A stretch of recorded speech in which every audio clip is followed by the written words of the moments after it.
Gloria a Dios. Amén. Que de verdad que lindo venir a esta iglesia. Y pastor, cuando nos pidió que abriéramos los ojos, fue muy tremendo. ¿Tú qué viste, Camilita? Una iglesia adorando. Yo vi una multitud. Yo vi una multitud adorando al lado de ustedes y fue precioso, ¿verdad? Fue precioso ver esa multitud en ese momento que el Señor me mostró ahí como en visión. Fue realmente hermoso.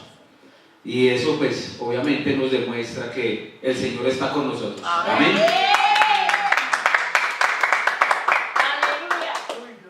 Bueno, seguimos en esta serie linda, preciosa, de estudio sobre las bienaventuranzas. ¿Sí?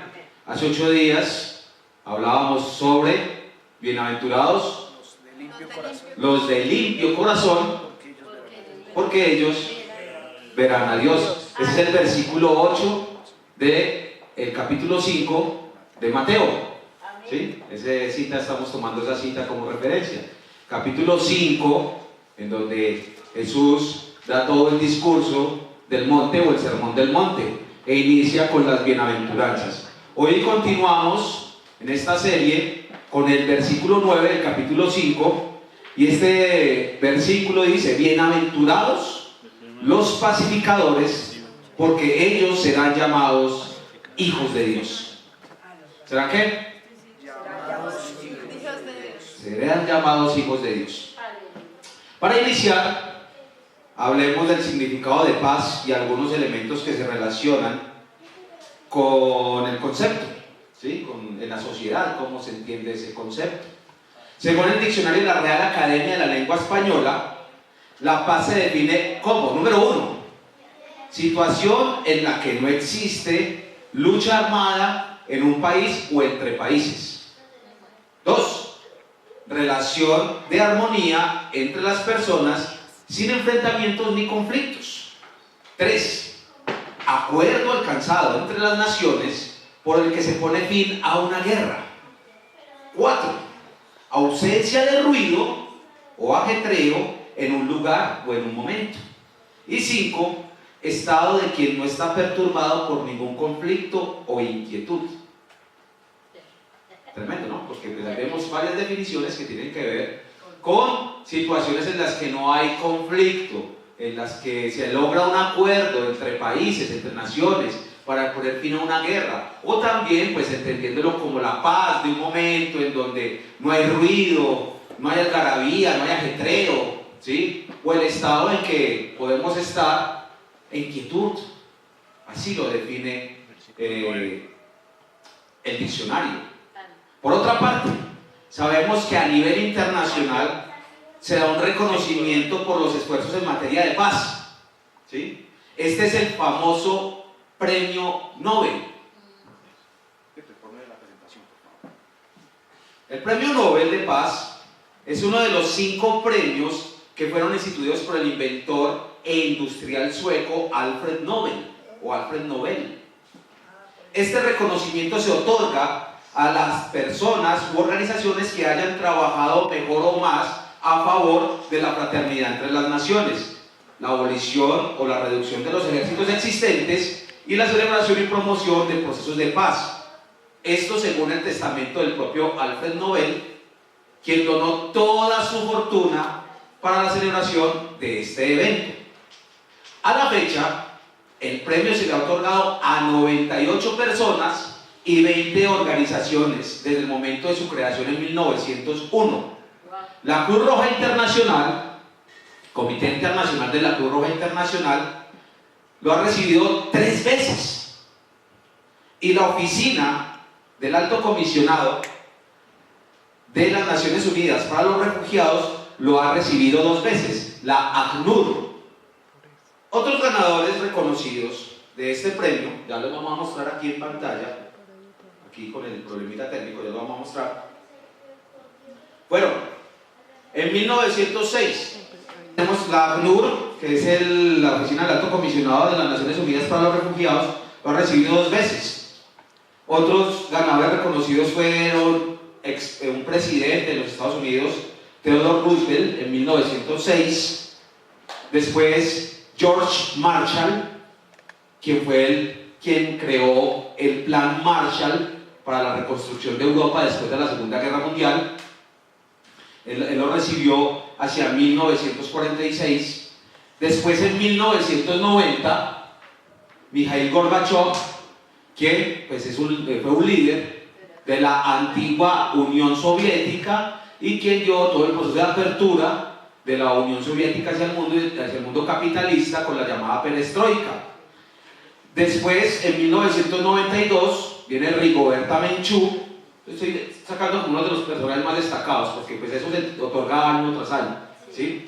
En 1992, Rigoberta Menchú, quien luchó por los derechos civiles, los derechos humanos de los pueblos indígenas en Guatemala, lo recibe. Hacia 1993, viene este señor. ¿Quién es? Nelson Mandela, quien también tiene una lucha en su país, en Sudáfrica, por los derechos civiles de las comunidades negras. Y allí pues se logra el fin del apartheid.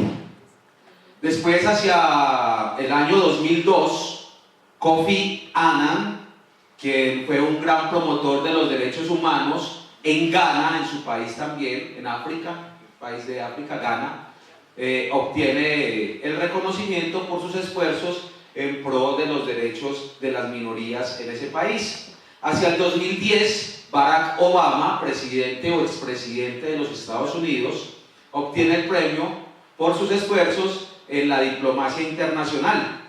En el 2014, Malala Yousafzai obtiene el reconocimiento por sus esfuerzos también en Pakistán en pro de los derechos de los niños y de los jóvenes en su país. Y en el 2016, el expresidente Juan Manuel Santos obtiene el Nobel de Paz por el proceso de paz en Colombia. Ahora, ¿cómo es que dice el versículo? Bienaventurados o dichosos, los felices los pacificadores, ¿sí? Los pacificadores, bienaventurados los pacificadores. ¿Fueron estas personas dichosas, felices? ¿Qué creen ustedes?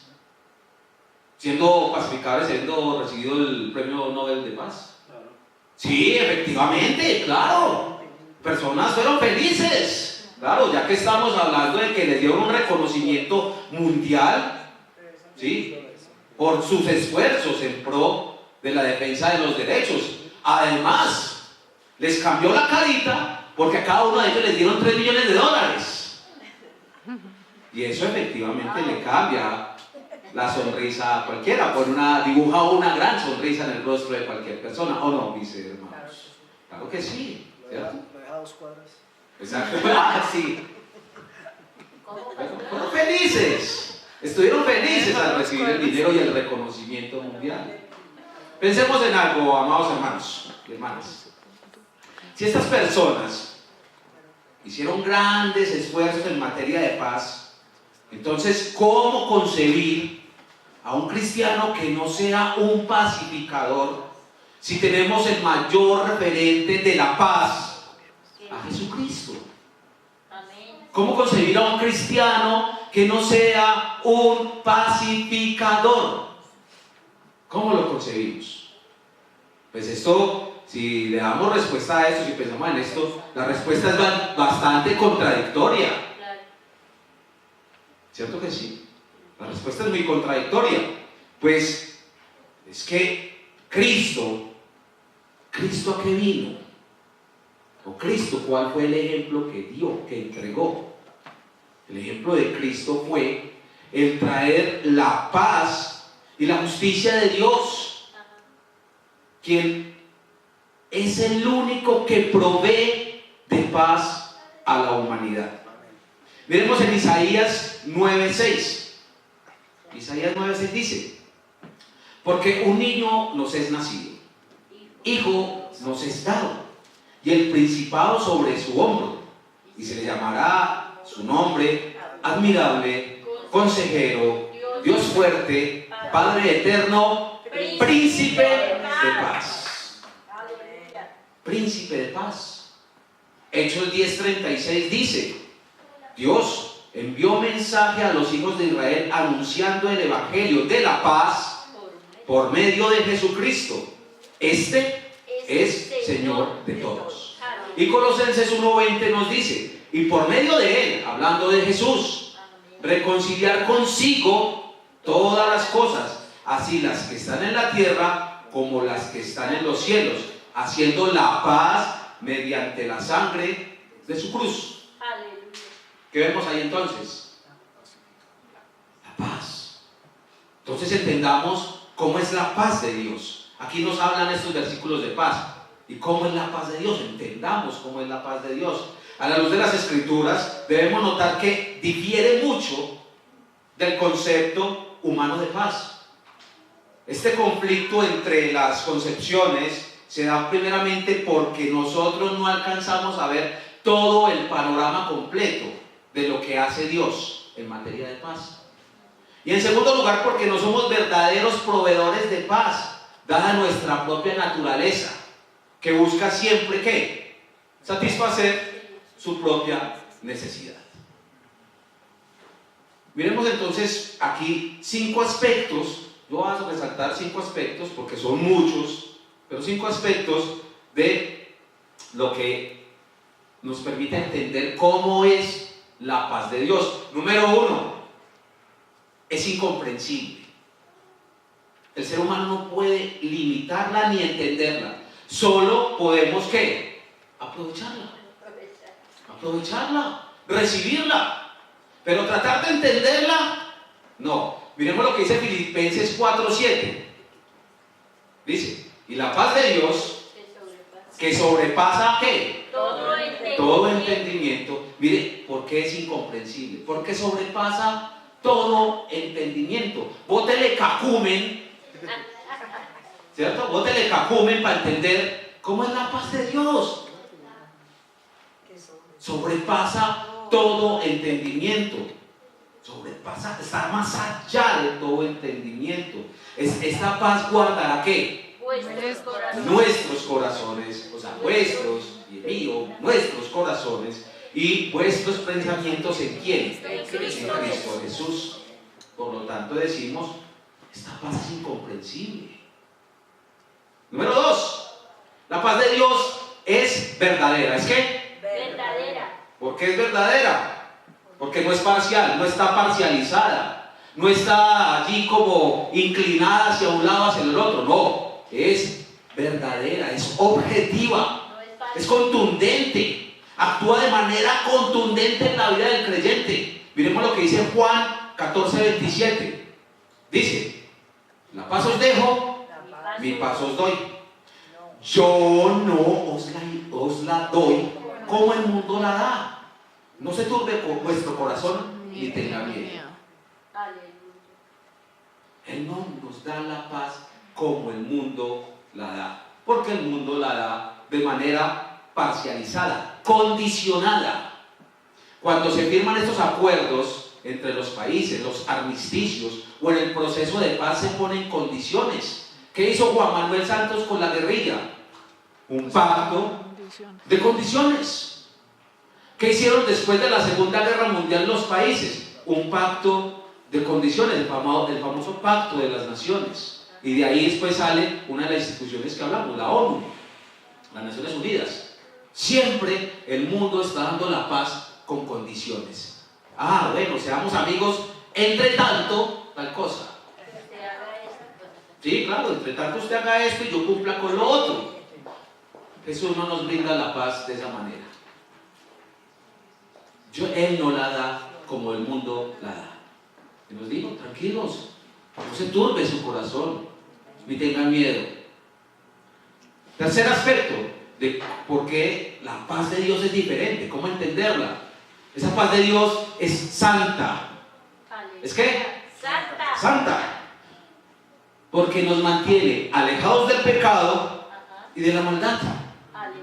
¿Sí? Miremos lo que dice primera carta a los Tesalonicenses 5:23. Y el mismo Dios de paz os santifique por completo, y todo vuestro ser, espíritu, alma y cuerpo sea guardado irreprensible para la venida de nuestro Señor Jesucristo. Que es irreprensible. Sea sin mancha. Exactamente, que no tiene nada que reprenderle, que no tiene nada porque llama la atención. Irreprensible. Entonces, en la paz de Dios, siendo santa, nos mantiene alejados del pecado y la maldad. Una paz preciosa. Cuarto aspecto, es oportuna. Es oportuna la paz de Dios, pues nos acompaña en nuestros momentos más difíciles.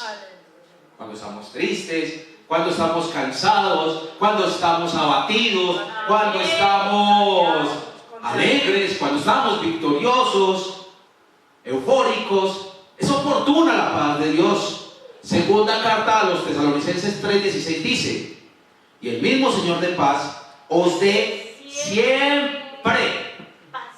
¿Cuándo? Siempre. Siempre paz en toda manera. El Señor sea con todos vosotros. El Señor sea con todos vosotros. Entonces es oportuna porque dice que algunas veces. Siempre. Dice siempre la paz en toda manera. Entonces eso incluye todo momento, no excluye ninguno.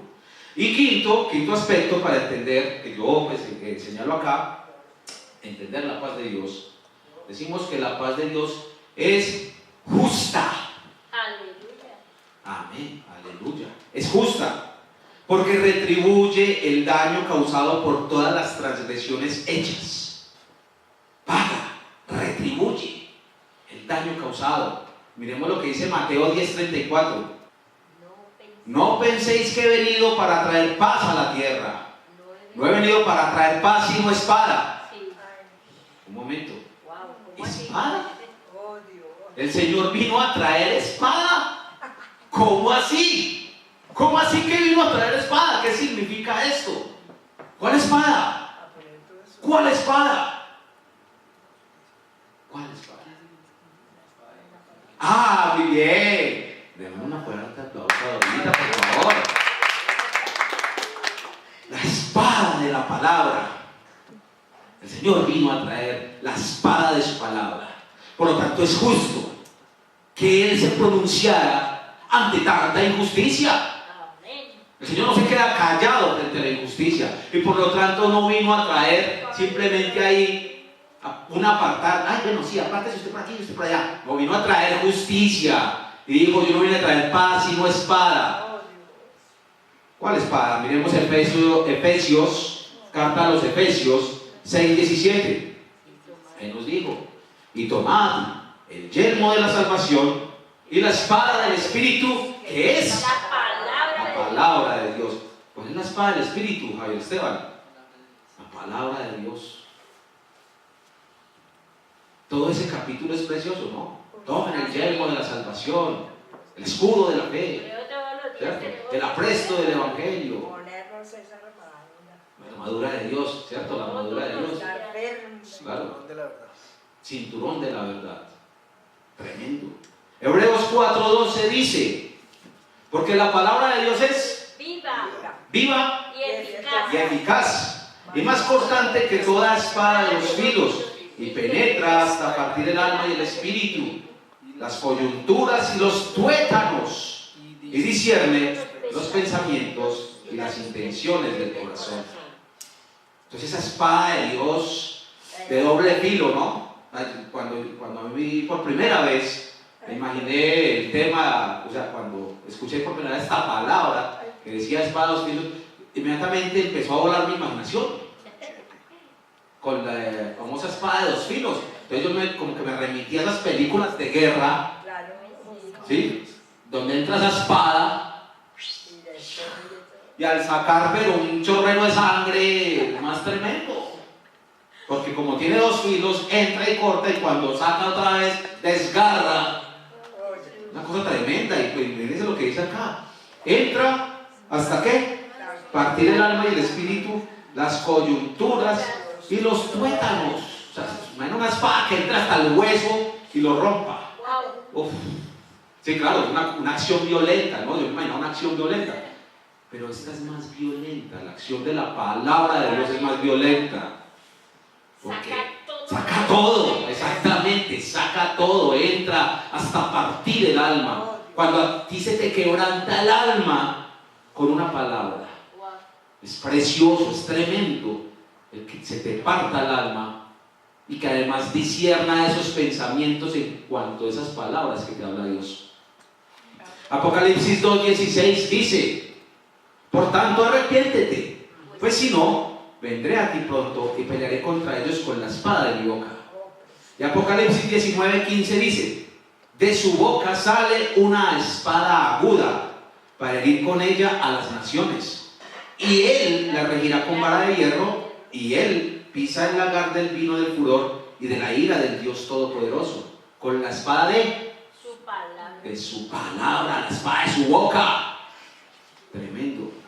Teniendo en cuenta lo anterior, entonces podemos hablar, y voy a plantearles aquí 4 principios, si está tomando nota, 4 principios que guían la obra del pacificador del reino de Dios. Primer principio, vamos a ver el primer principio que deben vivir los creyentes para constituirse en pacificadores. El primero consiste en ser llenos de la palabra de Dios. Lleno de la palabra de Dios. ¿Con qué se va a ir el pacificador a hacer paz si no es con la palabra de Dios?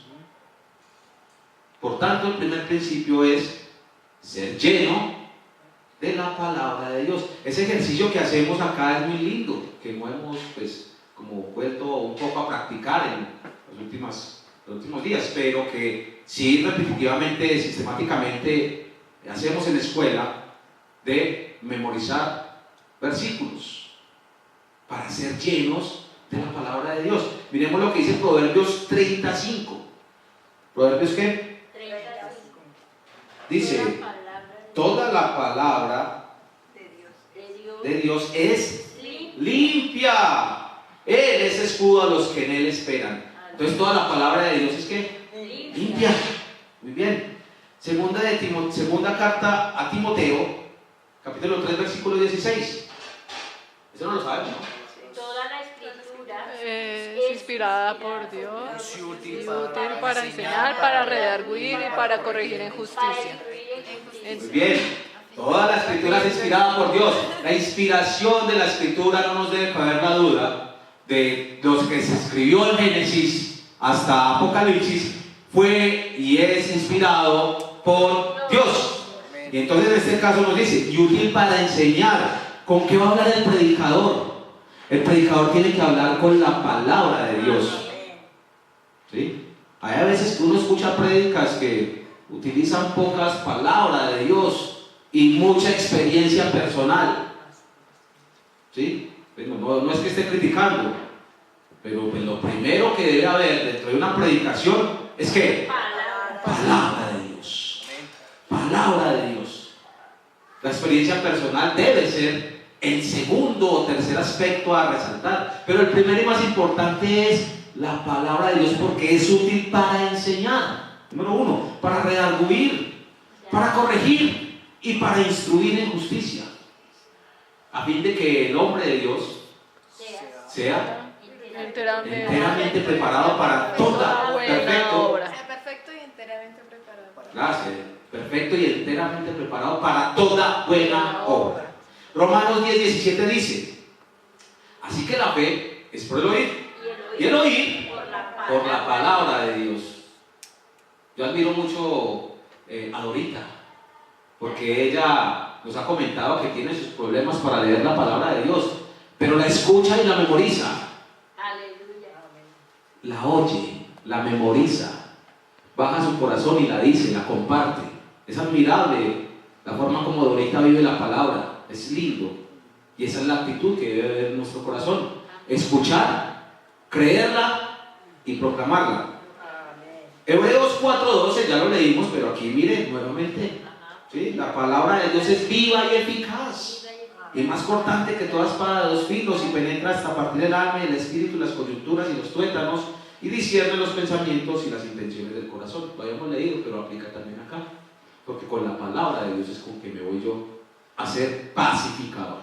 Ahora bien, ya tenemos el primer principio. Segundo principio: Está tomando nota allí. Segundo principio a tener en cuenta en nuestra misión pacificadora es la de tener un corazón limpio. Las bienaventuranzas es algo, es un discurso precioso, porque viene un hilo conductor, ¿sí?, de una cosa hacia la otra, son como un proceso. Entonces, cuando hace 8 días el pastor nos hablaba de corazón limpio, nos compartía algo hermoso, la historia de David, ¿cierto? La historia de David, que siempre fue un hombre conforme al corazón de Dios. Aunque cometió errores, que tuvo muchas equivocaciones, tuvo un corazón limpio en el sentido de que abrió su corazón, derramó su corazón delante del Señor para pedirle perdón por tanta iniquidad que había en su corazón. Y en eso le agrada a Dios, en que nosotros quebrantemos el corazón delante de su presencia para pedir perdón por tanta iniquidad, tanto pecado, ¿cierto? Entonces ese corazón limpio es un corazón que es capaz de humillarse, es un corazón capaz de perdonar, capaz de pedir perdón, es un corazón que comparte, que tiene misericordia.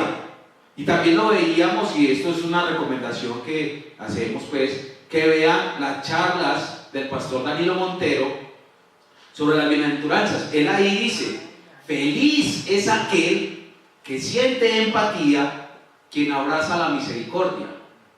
¿Dónde nace esa empatía? En el corazón. ¿Y qué es misericordia? Misericordia es que a uno le duela el corazón ahí, miser, como de miserable, ¿sí? Sentirse miserable, cordia, viene como de cardio, ¿sí? Eso es como una raíz ahí que viene, miseria, cardio, ¿sí? Entonces, que el corazón se sienta miserable, pobre, abatido por el otro. Eso es misericordia. Entonces, feliz es aquel quien abraza la misericordia. Feliz es cuando nos preocupamos por el otro, cuando nos dolemos con las situaciones del otro. Y es que la empatía nos pone en eso, en el lugar del otro, en los zapatos del otro, ¿sí? Nos hace recordar nuestra fragilidad y nuestra condición humana, en lo emocional y por supuesto en lo espiritual. Nos lleva a identificarnos con el sufrimiento y la necesidad del prójimo. Jesús sí que nos habló de eso, ¿cierto? Del no juzgar al hermano, sino de ¿qué? Tener empatía, acercarnos a Él. ¿A quién vino Él? En su tiempo, ¿a quién vino? ¿Entre quién andó? Entre los pecadores, entre los necesitados, entre los enfermos, entre los borrachos, entre los marginados, entre las prostitutas, ¿cierto? Personas que eran marginadas sociales. Entonces Él nos mostró con su ejemplo que esas son las personas con las cuales nosotros debemos tener empatía. Y no es que pues con los que no estén en esa condición, no. Sí, o por supuesto que sí, porque Él también se sentó con millonarios, le habló a los principales, a los gobernantes, y los trató con una misericordia distinta o sin misericordia. No, los trató con la misma misericordia, porque conocía el corazón de todos, porque conoce el corazón de todos. Entonces, cuando nosotros logramos identificarnos, tener empatía con el otro, también nos queda mucho más sencillo mostrarle a esa persona que la respuesta a esa necesidad la tiene Cristo. Cristo es la respuesta a esa necesidad. Pero regresemos al versículo 8, por favor, de Mateo 5, allí en sus Biblias. Y entonces miren lo que dice acerca de los limpios de corazón. Bienaventurados los de limpio corazón, porque ellos verán a Dios, ¿cierto? Aquí Jesús está destacando algo muy importante sobre la limpieza del corazón. Quien tenga ese corazón limpio, ese corazón perdonador, ese corazón empático, pues será capaz de llevar el mensaje de paz. Y no solamente eso, sino que será capaz de vivirlo. Repita, ¿de qué? Vivirlo. Vivirlo. Esto hay que vivirlo. Así como lo escucha uno. ¿Qué tal uno llevando un mensaje de paz, predicando un mensaje de paz y no aplicarlo? Predica, pero no aplica. No puede ser. Seguido de un mal ejemplo. Exactamente. Sí, lo que uno también escucha. ¿Qué tal uno da un buen consejo seguido de un mal ejemplo? No tiene sentido. Entonces hay que vivirlo. Efectivamente, ¿por qué la limpieza del corazón nos permite ver a Dios? Como se trató en la anterior charla, ¿sí?, de este estudio sobre las bienaventuranzas, la limpieza del corazón tiene que ver con esa disposición que nosotros tengamos para ser llenos del Espíritu de Dios, para que el Espíritu Santo nos limpie. Miremos Salmos 138, 6. ¿De qué se agrada a Dios? Del humilde. Porque Jehová es excelso y atiende al humilde, mas al altivo mira de lejos. ¿De qué se agrada a Dios? De la humillación que tengamos nosotros en el corazón. No es que quiera vernos apachurrados, no. Quiere ver un corazón así, sencillo, un corazón abierto, un corazón sincero. Muy bien. Salmos 51, 17 dice: los sacrificios de Dios son el espíritu quebrantado, al corazón contrito y humillado no desprecias tú, oh Dios. Segundo principio, ¿cuál es? Tener un Tener corazón limpio. un corazón limpio. Muy bien. Continuamos. Tercer principio. Busquemos trabajar diligentemente en acciones que promuevan y vivencien la paz del reino de Dios. Entonces, ¿cuál es el tercer principio? Trabajar, pero buscar trabajar y querer trabajar. Querer trabajar, cuando digo diligentemente, es alguien diligente. ¿Quién es? Una persona activa, una persona. ¿Sí? ¿Que hace las cosas por qué? ¿Porque le toca? Porque le gusta, porque quiere hacer las cosas. Entonces, busquemos trabajar diligentemente, queramos trabajar con ánimo, con ganas, ¿sí?, en la obra pacificadora del reino de Dios. Romanos 10:15 dice: ¿y cómo predicarán si no fueran enviados? Como está escrito: cuán hermosos son los pies de los que anuncian la paz, de los que anuncian buenas nuevas. Cuán hermosos son esos caminos de aquellos que llevan la paz. Es precioso eso, ¿no? O sea, una persona diligente siendo pacificador del reino, que, ay, tan lindo como trabaja. Oye, qué bello trabajo el de aquella persona. ¿Cómo se esmera en trabajar por promover la paz del reino de Dios? Eso es lo que quiere decir este versículo. Cuán hermosos son los pies de los que anuncian la paz. No porque se haya hecho el pedicure, sino porque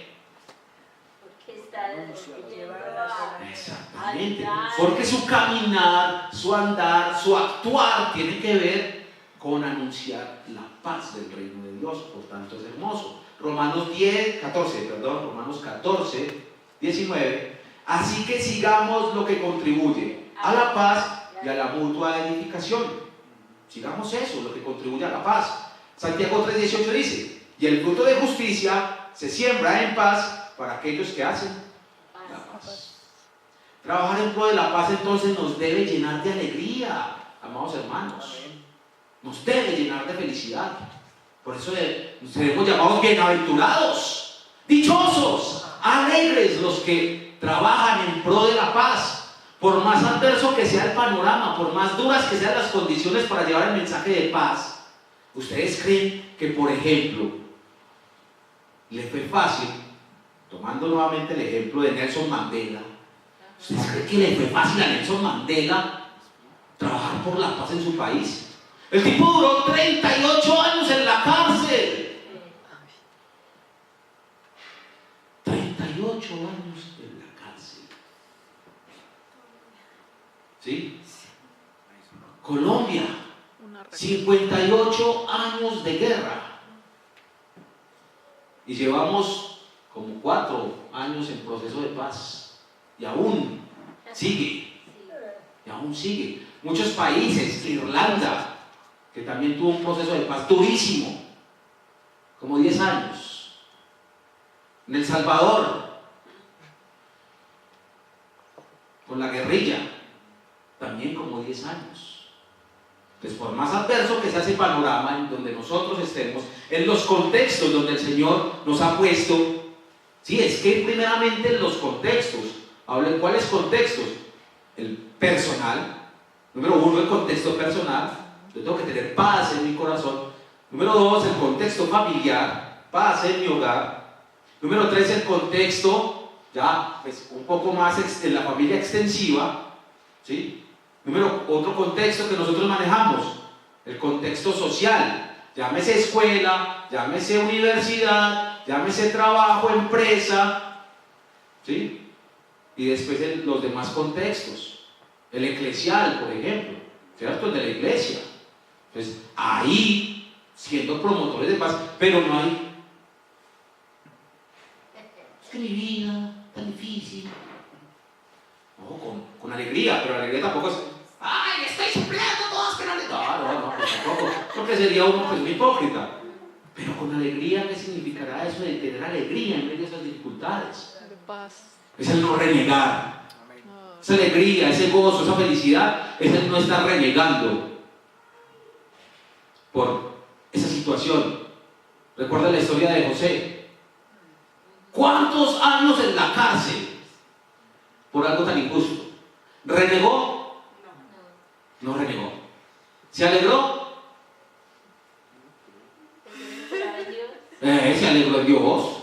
Así porque la Biblia tampoco registra pues algún episodio ahí como, uy, José feliz en la cárcel, soñaba. Y no registra eso. O sea, pienso que él se adaptaba a cada circunstancia y era feliz en medio de, sin estar... Claro. Miremos Gálatas 5, 22 y 23. Mas el fruto del Espíritu es ¿qué? Amor, gozo, paz, paciencia, benignidad, bondad, fe, mansedumbre, templanza. Contra tales cosas no hay ley. Entonces la alegría y el gozo del cristiano viene ¿por quién? Por el Espíritu Santo. No por la circunstancia, no por el momento. Nosotros no vamos a poder ser felices porque sí, o ser gozosos porque sí, llevando la paz del reino. Es porque el Espíritu Santo viene y nos da de su gozo. Gozo inefable, dice por allá. ¿Qué es inefable? No tiene límite. No tiene límite, no se acaba. Carta a los Romanos 8, 14.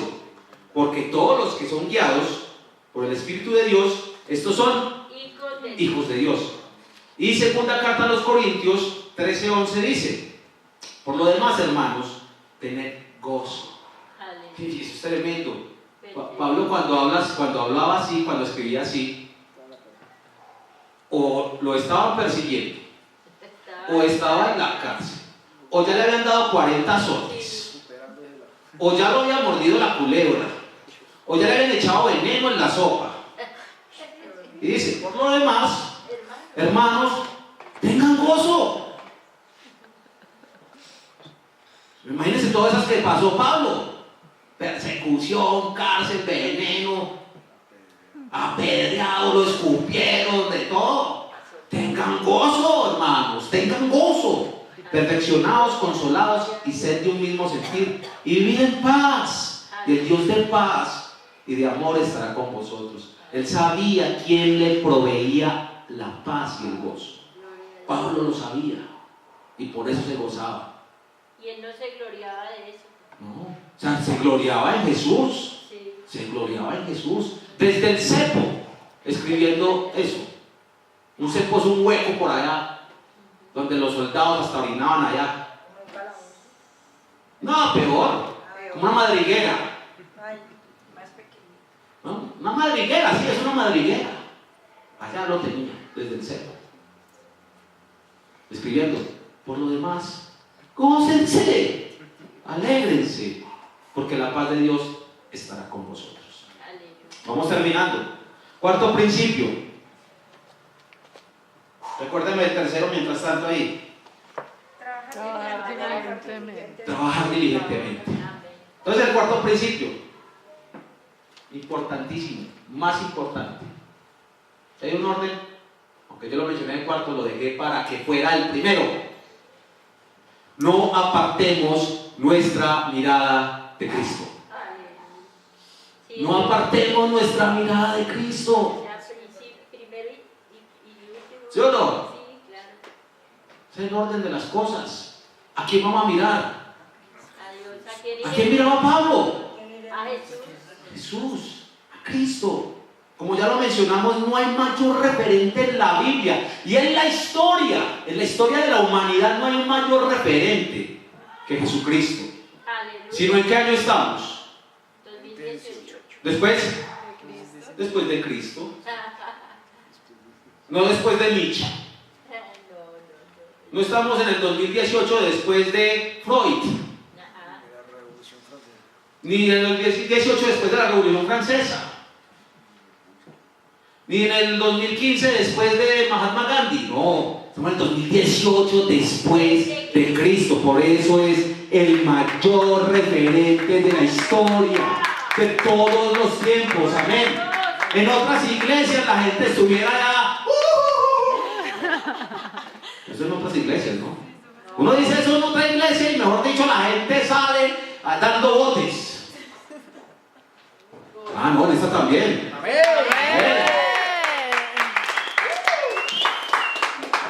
Cristo trabajó por la paz de Dios. No hay nadie que lo haya hecho como Cristo. Nadie. Él con su sacrificio, ¿qué fue lo que hizo? Esa paz sobrenatural. Sí, pero antes. Ajá, entonces en ese sentido, pastor, ¿qué fue lo que hizo? Nos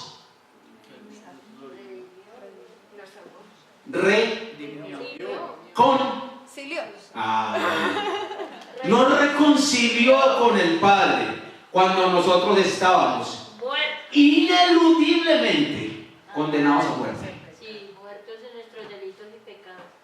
Y no solamente muertos, es que estábamos condenados a la muerte eterna por nuestros delitos y pecados. Indefectiblemente íbamos para el infierno. Y Cristo pagó el precio para reconciliarnos con Dios. Amén. Gloria a Dios. Hebreos 12:2 dice, por lo tanto, dice aquí, puestos los ojos en Jesús, el autor y consumador de la fe, el cual, por el gozo puesto delante de él, sufrió la cruz. ¿Ustedes creen que, bueno, yo me imaginaba esto, porque de alguna manera la palabra lo dice, cuando Jesús está orando en el huerto, sufriendo allí, Él está viendo la cruz.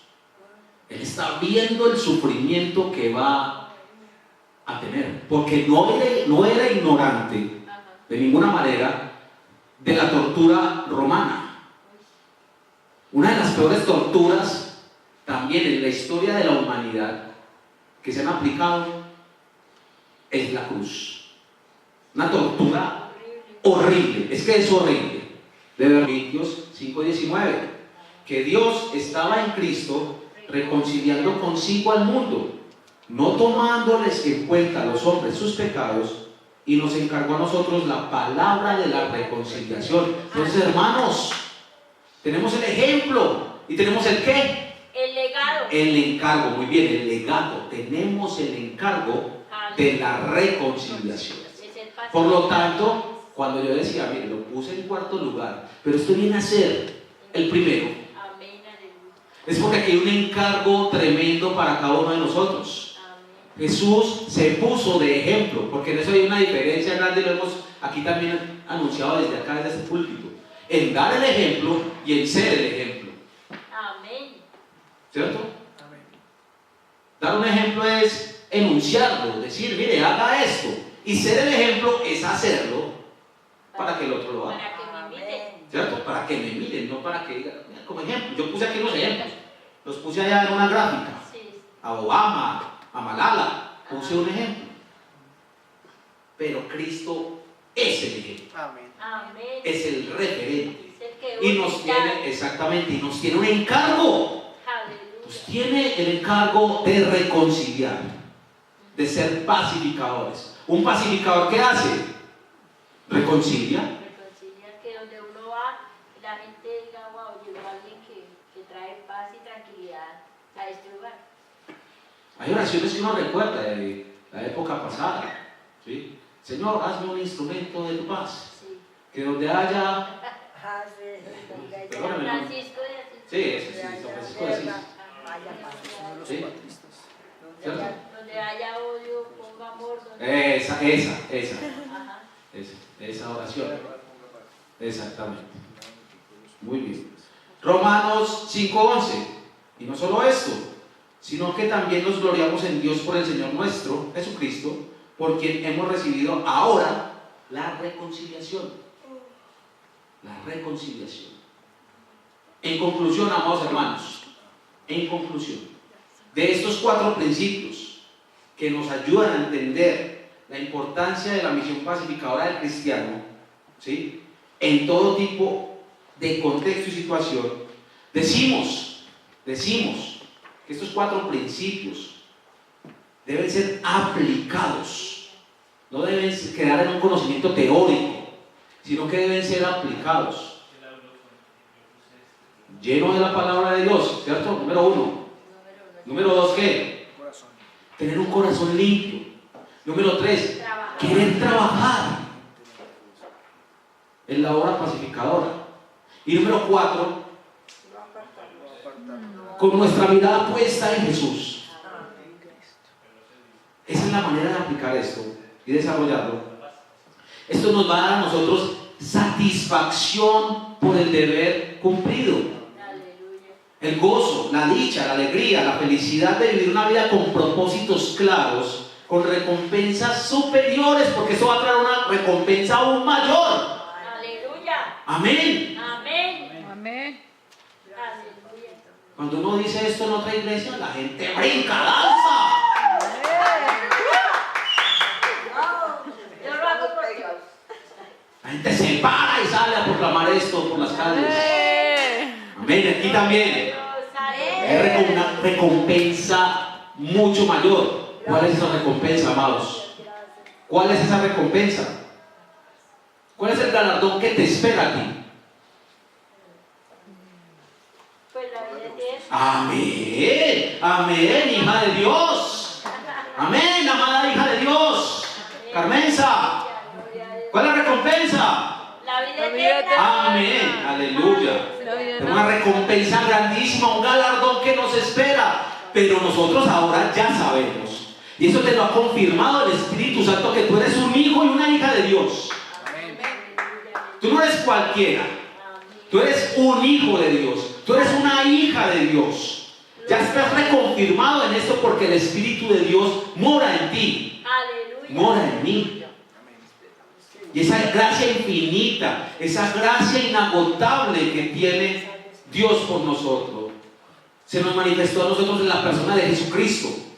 Por lo tanto, hablando la palabra, hablaremos de Cristo. Amén. Cuando hablemos la palabra, hablaremos de quién? De la historia de Cristo, que es la misma historia de Dios, es la misma historia del Espíritu Santo.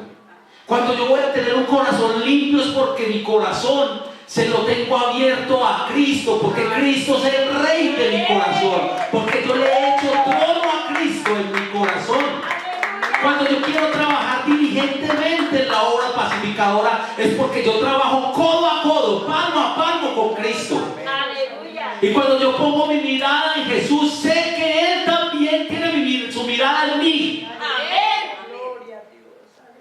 Él tiene su mirada en ti. Él no aparta su mirada de ti. Soy parte de No apartes su mirada, tu mirada no la apartes de la mirada de Cristo. Aleluya. Qué precioso este privilegio que tenemos.